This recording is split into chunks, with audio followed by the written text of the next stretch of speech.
2021-22 से जिसने भी प्रशांत किशोर से मदद ली है, जिसने भी हमसे सलाह लिया है, वो चाहे कंपनी हो या पॉलिटिकल पार्टी, पहली बार अपने जीवन में मैंने ये भी किया है कि अगर कंपनी को भी, किसी बड़े बिजनेस हाउस को भी मेरे से सलाह चाहिए, उसका मैं फीस लेता हूँ।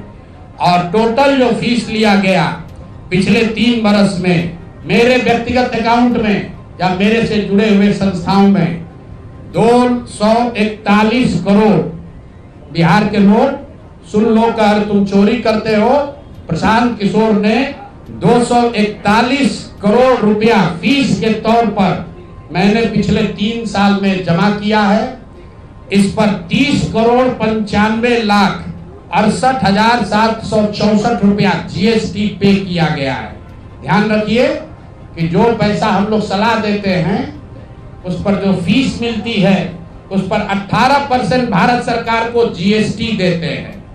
तो 241 करोड़ रुपया हमने फीस के तौर पर लिया 3 बरस में, और उस पर 30 करोड़ 95 लाख रुपया हमने जीएसटी भरा।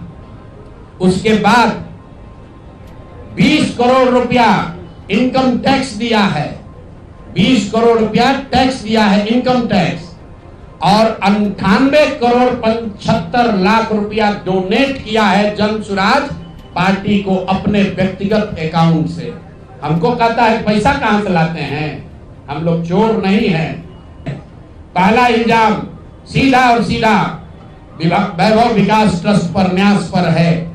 मुन्ना जी ने पेपर जारी किया है, न्यास के जो मुख्य पदाधिकारी हैं जियालाल आर्य जी, मैं आज भी समझता हूं आप बहुत ईमानदार व्यक्ति हैं। आप बताइए कि पिछले 1 साल में जब से अशोक चौधरी की बेटी की सगाई आपकी अग्निता कुणाल के लड़के से हुई है, उसके बाद से 100 करोड़ से ज्यादा की संपत्ति पटना में न्यास के द्वारा खरीदी गई है। जियालाल आर्य जी, मैंने बताया है अभी प्रेस के सामने, आप प्रेस के सामने आइए और बताइए, न्यास का अकाउंट जारी करिए कि कहां से ये पैसा आपके पास आया है। यहाँ बिहार के मुख्य सचिव जो हैं उनके परिवार की महिला हैं, तो अभी इनकी जिम्मेवारी है। मुख्य सचिव यहाँ पर प्रत्यय अमृत हैं, इनकी सास है मुन्ना जी, इनकी सास है, प्रत्यय अमृत की सास है, इनकी सासू माँ है, और जियालाल आर्य जी और अनिता कुणाल, ये तीनों लोग बताए। इन्होंने कहा किशोर कुणाल जी का नाम बहुत बड़ा है, तो किशोर कुणाल जी के नाम पर ही कम से कम उनके नाम को दागदार मत कीजिए, समाज ने उनके नाम की बड़ी प्रतिष्ठा है। बिहार के उप मुख्यमंत्री सम्राट चौधरी, इन पर मेरा सीधा आपके माध्यम से सरकार को, बिहार के गवर्नर से, बिहार सरकार से, केंद्र सरकार से मेरा अनुरोध है कि इनको हत्या के आरोप में, ये हत्या के अभियुक्त हैं, इनको तुरंत पद से बर्खास्त करके गिरफ्तार किया जाए। क्यों किया जाए ये समझिए। तारापुर में 1995 में 7 लोगों की जो हत्या हुई और 7 मारे जाने वाले लोग कुशवाहा समाज के लोग थे। ये बिहार में जाति की राजनीति करने वालों के लिए सबक होना चाहिए। सम्राट चौधरी कहते हैं मैं कुशवाहा हूं। 7 लोगों की जिनकी हत्या के ये अभियुक्त हैं, आरोप नहीं है, मैं शब्द बहुत सही समझ के बोल रहा हूं। 7 लोगों की हत्या के अभियुक्त राकेश कुमार उर्फ सम्राट कुमार मौर्य उर्फ Samrat Chaudhary, Tarapur case number 44/1995, note कर लीजिए। 44/1995 में 7 लोगों की हत्या हुई।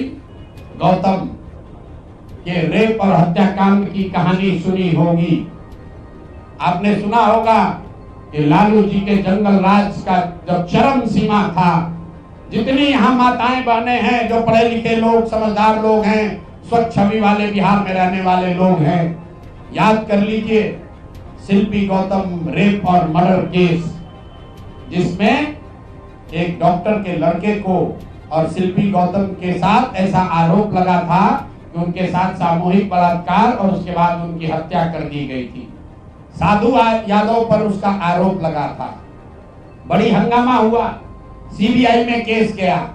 मैं आपके माध्यम से आज पूछ रहा हूं कि क्या अभी के उप मुख्यमंत्री सम्राट चौधरी उर्फ राकेश कुमार उर्फ सम्राट कुमार मौर्य उस केस में संदिग्ध अभियुक्त के तौर पर नामजद थे या नहीं थे, ये प्रेस में वो बता दें, उसके बाद हम उसका डॉक्यूमेंट आपको जारी करेंगे। इनका सीबीआई ने इनको अभियुक्त के तौर पर इनकी जांच की थी कि नहीं, उस मुकदमा में इनको नामजद संदिग्ध बनाया गया था कि नहीं, ये सीधा आपको बता रहे हैं।